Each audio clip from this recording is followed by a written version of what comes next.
It's November and you are in Delhi, and you literally cannot see the building across the street. The AQI is sitting at 450.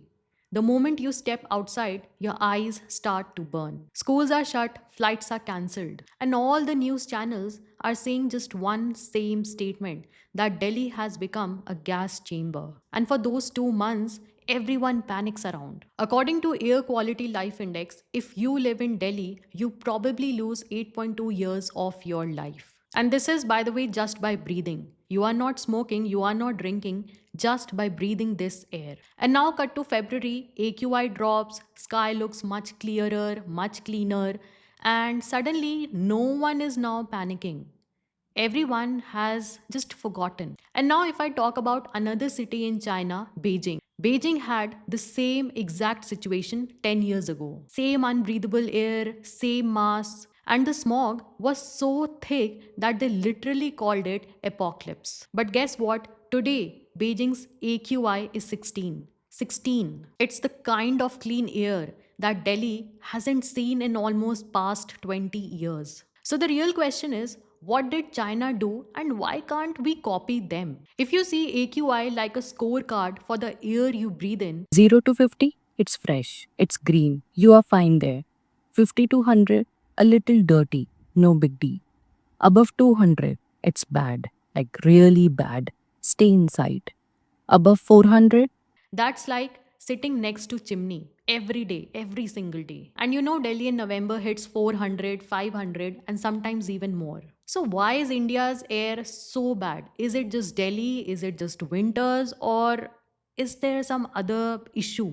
Well, the answer is it's a whole cocktail of things that's happening at the same time. And nobody's really fixing any of the problem properly.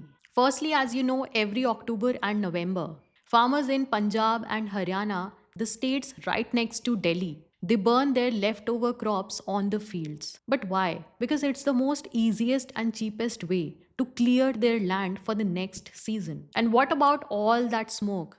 It floats straight into Delhi. And NASA, yes, Spacewala NASA, has actually tracked this from satellites. On the worst days, half of the pollution in Delhi is actually coming straight from these fires. Secondly, Delhi has over 80 lakh registered cars, buses, trucks, bikes. That's actually more than most of the cities in the world. And most of them are running on petrol and diesel. And every single vehicle is pumping out smoke every single day. Not just in winter, not just in Delhi, but everywhere, every single day. Third, construction.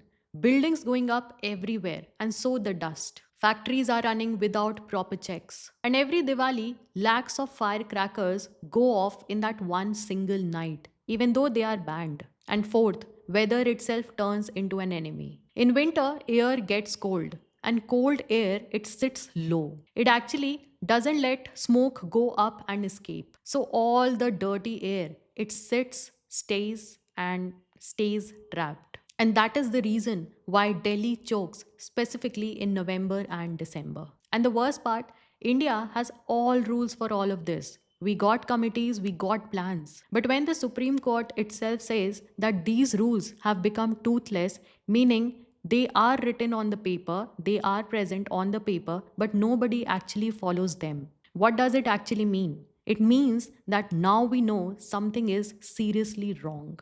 And now, before you think China is naturally cleaner, then no, it's not that case at all. In fact, the word apocalypse was actually innovated just to describe this worst situation. 12 years ago, China was actually in worse situation than India it is in right now. 32 cities in China went on red alert. Schools were shut down, flights were cancelled. But you know what? Even after all of this, China actually fixed it. Today, their AQI sits at 16. The question is how? First of all, they spent a lot of money and they really meant it. The biggest reason that China was getting polluted was because of coal powered factories and steel plants. And so the government decided to shut down all these dirty plants and factories. They even said goodbye to dirty vehicles.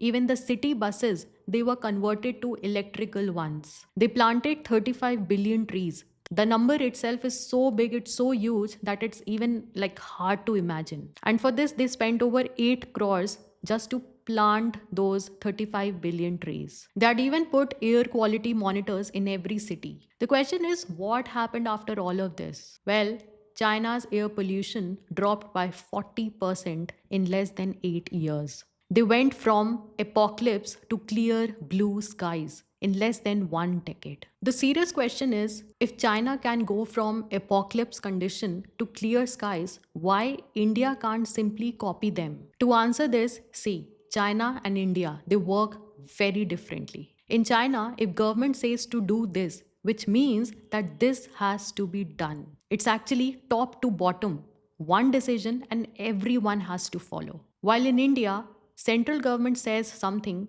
while state government disagrees and the court gets involved. And while they are arguing, sadly, we are breathing that same dirty air. And secondly, it's not that India has not taken any of the measures. It certainly has. For example, electrical buses, they are coming up in the cities. Stubble burning has actually gone down in recent years. In fact, it has dropped to more than half since 2018. And we are building solar power plants like crazy. India knows what exactly needs to be done. We have plans, we got committees, we got the work done. But where's the problem? The problem is that we are not doing fast enough. See, this isn't about praising China or blaming India. China has still a long way to go. This is actually about what happens when a country decides to treat its air pollution like an emergency situation. Because it actually is. So, if you live in India, it's all on us. Check AQI every single day. Use purifiers if you can. Use N95 masks on bad days. Spread awareness. Because the more people who actually understands what's happening, they demand even more.